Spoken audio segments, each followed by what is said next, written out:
vamos falar um pouquinho de Atlético Mineiro 1, Santos 1.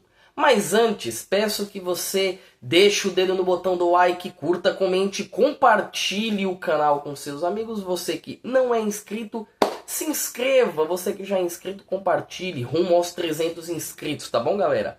Mas vamos falar de Santos, que o papo hoje é santástico, é santoso. Então bora falar de Santos, porque ontem no estádio, na Arena MRV, lá em BH, a gente teve Atlético Mineiro 1, Santos 1. Gols do Igor Gomes pro Atlético Mineiro e do Tiquinho Soares pro Santos. E foi um jogo cheio de camadas. A gente teve o problema com o Gabriel Brazão, a gente teve a péssima apresentação do Neymar, a gente teve as falhas do Atlético Mineiro, a gente teve a péssima arbitragem do Bruno Arleu de Araújo. Muita coisa pra gente falar no vídeo de hoje.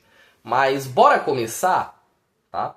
Para você entender como que foi o jogo cheio dessas camadas, vamos começar falando das estatísticas quanto antes, tá bom? Porque vou deixar aqui para vocês darem uma olhada. Foi um jogo bem igual, vamos dizer assim, tá? O Santos não teve muito aperto, não teve muito sofrimento. O Galo até que tentou, mas também não veio numa tarde muito inspirada. E você vê aqui, ó, pelos gols esperados, que a gente já esperava uma métrica de 1-1. O Galo teve mais posse de bola, 53% a 47%. 17 chances do Galo contra 12 chances do Santos. 5 chutes a gols de cada um. E o jogo é tão equilibrado que a gente tem 3 chances claras do Atlético Mineiro contra 2 chances claras do Santos. Foi um jogo equilibrado, que desequilibrou um determinado momento por causa da expulsão do Zé Ivaldo, mas que o Santos conseguiu recondicionar o jogo com as mexidas do Vojvoda. No primeiro tempo foi um jogo bem igual, bem equalizado. O Santos teve algumas melhores oportunidades, né? E aí eu já vou começar falando do menino Ney, do nego Ney, porque tá faltando o Neymar nesse time do Santos. Tá precisando entregar mais o Neymar nesse time do Santos. E o Santos poderia ter saído no primeiro tempo com uma vantagem de 2-0 se não fosse os gols do Neymar. Os gols que o Neymar perdeu.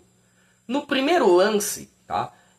O Neymar ele chuta fofo, ele dá uma recuada pro Everson. E nesse lance eu já vou deixar a minha interpretação, a minha opinião. Porque quando o Neymar recebe a bola do João Schmidt, que fez uma partidaça, ele chuta em cima do Everson, só que depois que o Neymar chuta, o Scarpa dá um carrinho que pega no Neymar.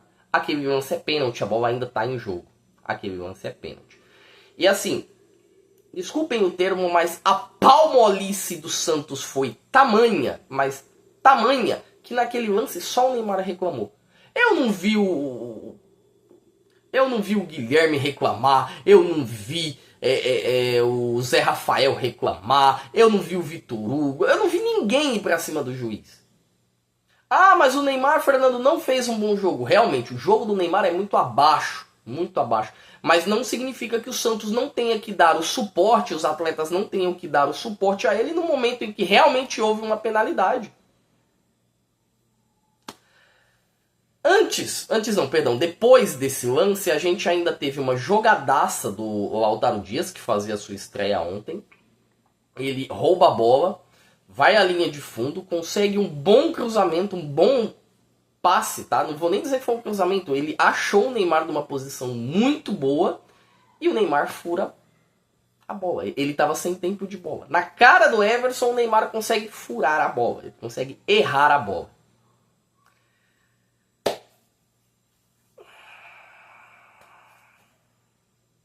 É difícil falar alguma coisa, porque se é o Igor Vinícius furando a bola é uma coisa, a gente entende pela questão, da precisão técnica do jogador.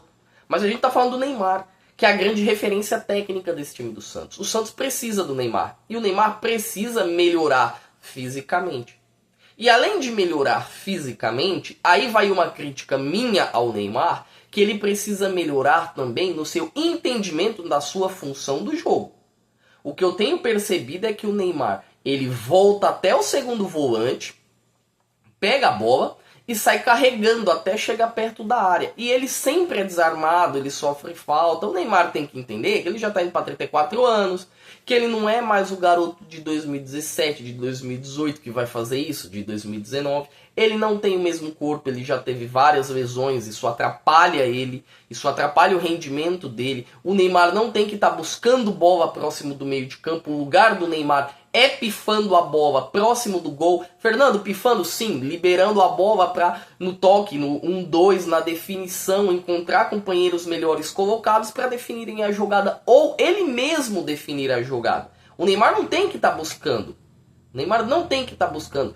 Falta esse entendimento. O Neymar ele tem que ser um definidor de jogadas, um clareador de jogo. Ele não tem que estar buscando a bola lá atrás. Isso atrapalhou o Santos. Santos esse que, com exceção do Neymar, alguns nomes fizeram uma boa partida. O meio do Santos foi muito bem.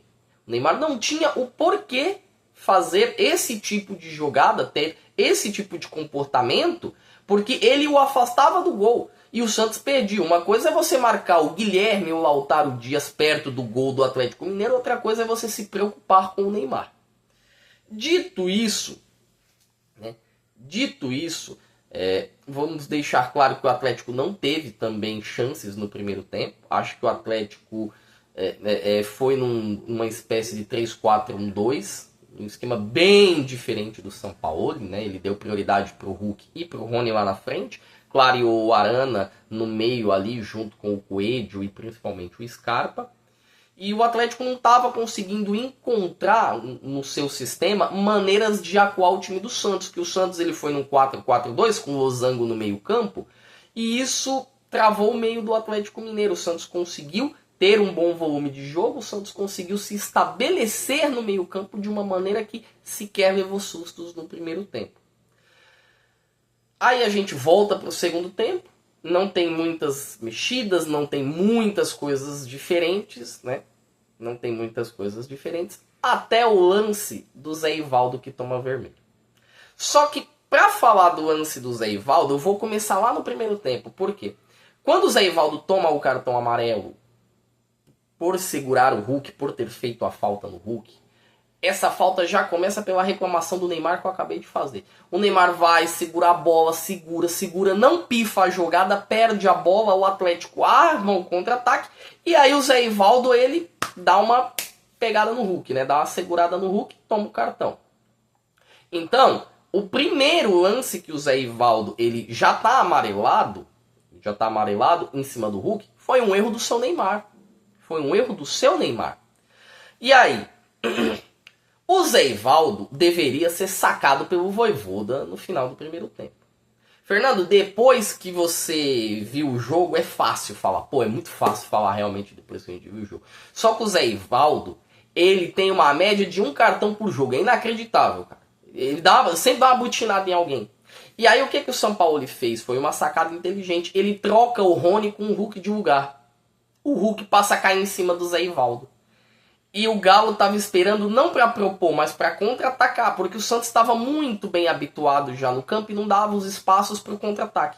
Mas uma bola que o Santos perdeu, que foi a bola que o Hulk foi bem acionado no segundo tempo, isso com meados, acho que de 14 minutos, o Zé Ivaldo dá uma segurada nele, faz a falta e toma o cartão amarelo.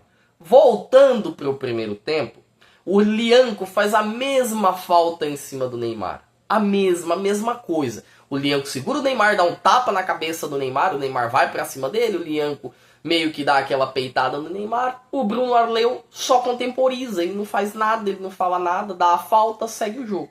A mesma falta que aconteceu no segundo tempo, o Bruno Arleu puniu o Zé Ivaldo. E foi justo, tá?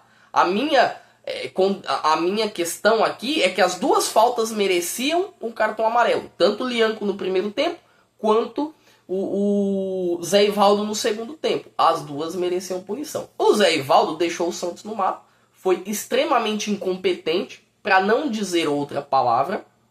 Ele é extremamente incompetente. E dificilmente ele vai ter vida longa com o Vojvoda, porque esse tipo de comportamento é muito infantil.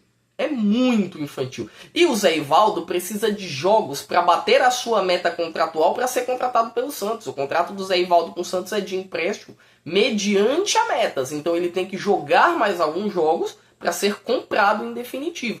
dificilmente isso vai acontecer.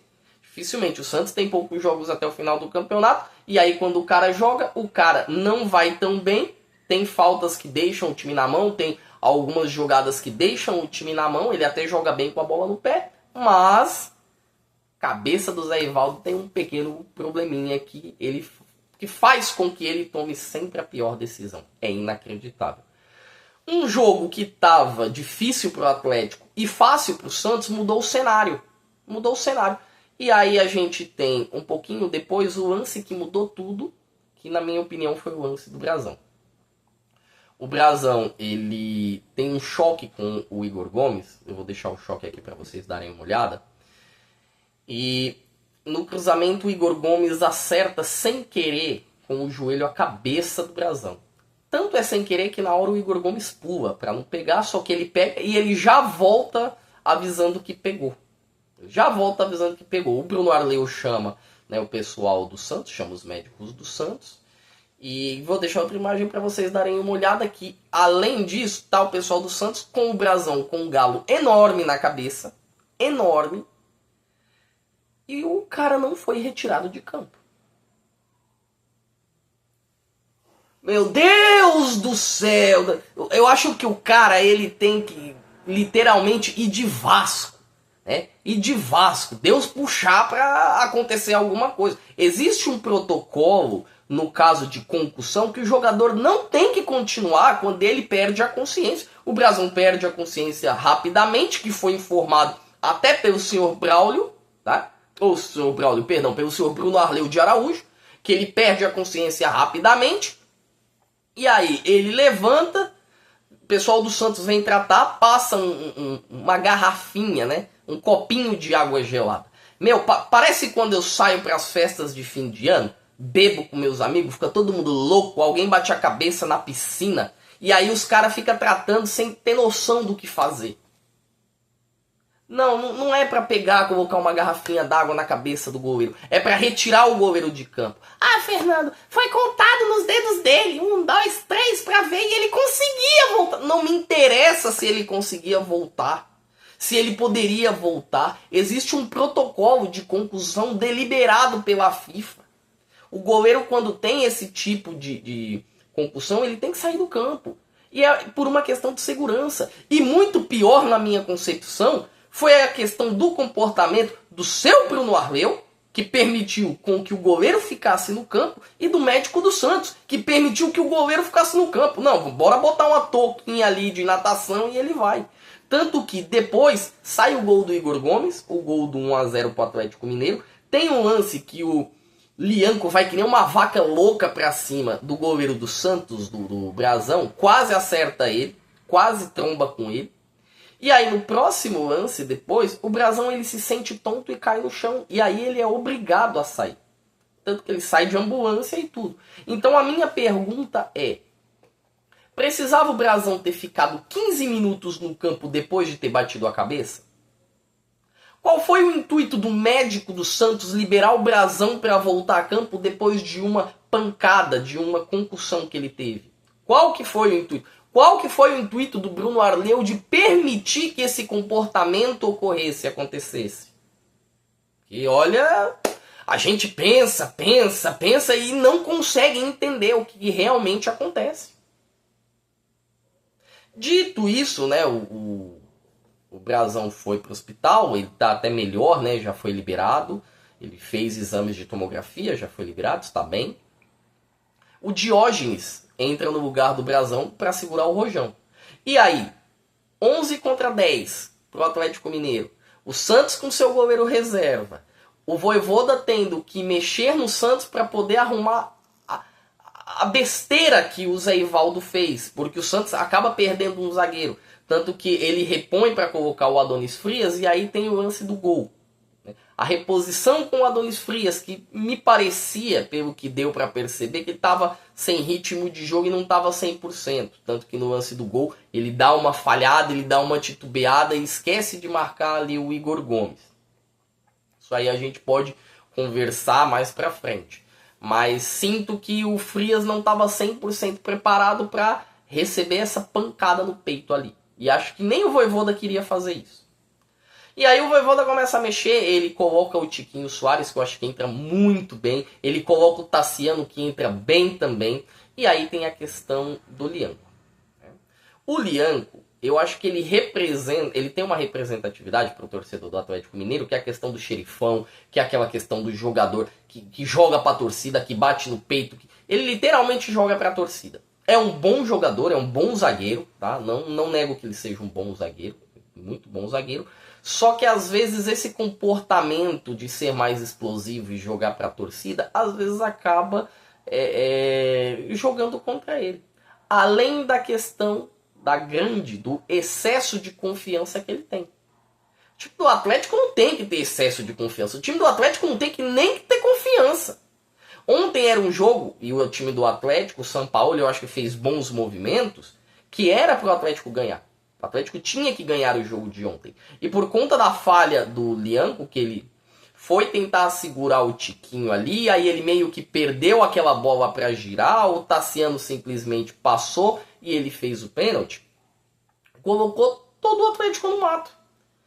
O Tiquinho, que já tinha entrado bem, tinha feito, obrigado o Everson a fazer uma ótima defesa numa pancada de falta, bateu muito bem a penalidade, converteu no canto direito do Everson, e o Lianco ele ficou até um pouco sentido depois. Mas sobraram 16 minutos, que foi o acréscimo. Acho que foi um bom tempo acrescido. O jogo teve pausas, teve paralisações, que realmente foram necessárias. E ficou um ataque contra a defesa, um ataque do Galo, fazendo e obrigando o Diógenes a ir muito bem. E o Santos tem muito disso. Cara, me lembro de quando o João Paulo começou, me lembro de quando o John começou, me lembro de quando o Brazão começou, e eram em situações, cenários exatamente parecidos com o que foi o do Diógenes. Quando o Diógenes entra, eu ainda olhei e falei, rapaz, quer ver vai se repetir o filme, esse cara aí vai fechar o gol? O Diógenes faz pelo menos 3 ótimas defesas, uma num chute do Arana que ele vai buscar, uma num chute do Natanael, que ele pifa, manda para escanteio, e uma defesaça com o braço direito, um milagre num chute do Arana, cara a cara com ele. Ele vai muito bem. O Santos também foi bem no segundo tempo, o jogo foi para trocação. Eu acho que quando o Vojvoda mudou o sistema do Santos para esse jogo, houve um entendimento de que o Santos conseguiu aplicar bem os espaços ali, conseguiu travar bem o Atlético, não deixou o Atlético evoluir no seu sistema de jogo.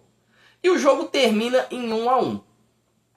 Para o Atlético Mineiro é um péssimo resultado. É um resultado horrível, horroroso. O Atlético tinha o jogo na mão e por uma besteira do próprio Atlético Mineiro, o jogo simplesmente desandou. Para o Santos, tá? Eu acho um ótimo resultado. O Santos jogou com 1 a menos. É a besteira que fez o Zé Ivaldo. O Santos perdeu o seu melhor jogador na temporada, que é o Brazão. O Santos está tendo um Neymar que está só ocupando espaço hoje. Tá? Vamos ser sinceros, o Neymar hoje só ocupa espaço no campo, tem uma técnica muito apurada, tem um refino muito apurado, só que ele não está entendendo que o corpo dele já não consegue entregar mais o que ele pensa, e aí ou ele foca na carreira dele e larga um pouquinho as festas, as brincadeiras, as loucuras em Mangaratiba, como ele costuma fazer, ou o estilo de vida dele vai cobrar e ele não vai entregar futebol para o Santos, não vai entregar nada, e o Ancelotti não vai nem olhar para a cara dele em junho do ano que vem para a Copa do Mundo. Então, mediante todo esse cenário que a gente teve pro Santos, eu considero que foi um bom resultado. Um bom resultado. E o Santos, acho que o problema do Santos com a arbitragem, né? Acho que o Bruno Arleu pifou muita falta do Santos, ele inverteu. Qualquer coisinha era cartão amarelo pro Santos, pro Atlético não era. Ele amarelou muita gente do Santos. O Santos que vai enfrentar o São Paulo no próximo domingo às 8h30 da noite. Não vai ter o Igor Vinícius, tomou o 3º cartão amarelo. Não vai ter o João Schmidt, tomou o 3º cartão amarelo. Muito provavelmente não vai ter o Brazão, porque o protocolo de concussão, quando o atleta é substituído, exige que ele fique de fora por pelo menos 7 dias. Isso é uma exigência do protocolo da FIFA. Então o Santos vai desfalcado, vai ter um jogo difícil, vai ter um jogo complicado, mas eu também enxergo um jogo complicado para o São Paulo, porque o Santos do Vojvoda está evoluindo. O Santos do Kleber Xavier, e aí vai uma reclamação para a diretoria do Santos, não sei quem inventou o Kleber Xavier, não sei mesmo quem inventou, não dá para você levar um time como o Santos sem ter um treinador. O Kleber Xavier vai se tornar um bom treinador, mas ele não é um treinador ainda. Ele não tem as experiências que um treinador necessita ter. Quando o Vojvoda chega, o Vojvoda já muda o esquema, o Vojvoda já tira algumas peças, outras já perdem espaço, outras começam a ganhar espaço. Você nota o Santos do Vojvoda tendo uma evolução tática, uma evolução física diferente. O Santos começa a trancar o seu meio de campo, aplica um 4-4-2, começa a marcar na parte de cima. É um time mais físico, a zaga é um pouco mais defensiva. O Escobar está ganhando espaço no lugar do Souza ali na lateral. Vejo que o Santos tem muita coisa a evoluir e vai evoluir. O Santos, se continuar jogando do jeito que está jogando, raramente vai cair, dificilmente vai cair, porque você nota já a evolução. E olha que o Vojvoda nem ganhou nenhum jogo ainda no comando do Santos, ele está 2 partidas, Fluminense e Atlético Mineiro. Mas você já nota uma evolução, um sentido tático e sistêmico ali do que o Vojvoda entrega. Mas me diga você aí, foi um bom resultado para o Santos? O que você achou? Foi um bom resultado para o Atlético? E aí o Santos ganha o Clássico no próximo domingo? O Atlético, que vai ter vida difícil pela Sul-Americana contra o Bolívar também, vai, infelizmente, chateado, triturado, resignado com esse resultado? Deixe os seus comentários aqui, comente, curta, compartilhe e principalmente se inscreva no canal pra gente ir rumo aos 300 inscritos. Galera, por hoje é só, eu me despeço.